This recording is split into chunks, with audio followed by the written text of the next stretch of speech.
Dr. Robert Baker of Walsh Urology is here with us. We're going to talk about the importance of prostate health. So men, listen up. How are you? Pretty good. Nice Good to see you. Pleasure to be here this afternoon. Yeah, last time I was on your turf, now you're in my home. Exactly. Welcome to you. All right, so we're talking about the prostate. My first question for you, how does the prostate change as men age?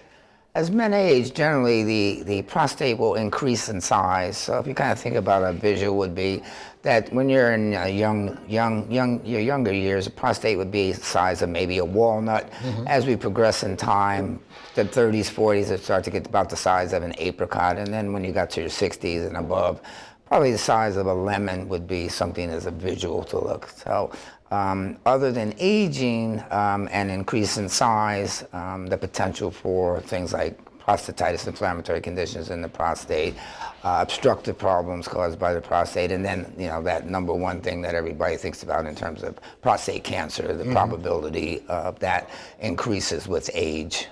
I see. Okay. So what are some common prostate conditions that men actually deal with?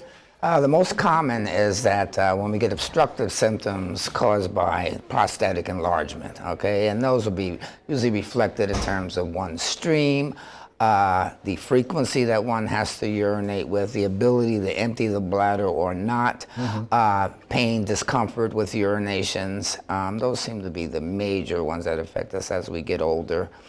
They can be also an effect on the bladder in terms of causing, they think of the bladder as a muscle, and if it's working against a obstructed outflow, such as the prostatic urethra, that's going to cause the bladder not only to become tired, to work harder, to become thicker, and cause some actual issues in terms of irritability, which can manifest itself as urgency frequency. So we have both storage issues that can happen because of prostatic problems or enlargement, and then we have also flow problems that can happen. So I know you described a couple of obvious symptoms. Are there some symptoms that aren't too obvious? Sometimes people will have a more than flow issues, inflammatory conditions chronically in the prostate. They give more pelvic discomfort in terms of achiness, problems with achiness in the scrotum, sometimes in the inner thighs, even in the suprapubic or the lower abdominal area, and even the back. That will all manifest as because of inflammatory issues or issues in the prostate itself. Okay. Since we had that up, well, we just lost it. No biggie. Tell me about how BPH. There we go. Thank you, guys. Explain how BPH is treated.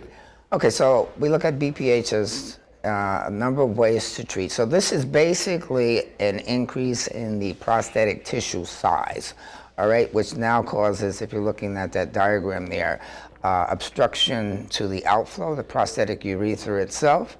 All right, so this is a mechanical problem, all right, and what we're trying to do is treat it mechanically. If we use medications, then medications to either enhance or open up the outflow would be the course, such as the alpha blocker medications. Another form of medication that can be used are what we call the reductase medications, which actually shrink the prostate down. So all of these things are being done in order to enhance outflow. Okay, all right. I really appreciate you being here. Register for upcoming free men's health seminar by calling 855-564-9722. Big thanks to the doctor for being here. I learned a lot, men. Listen up, go to Walsh Urology.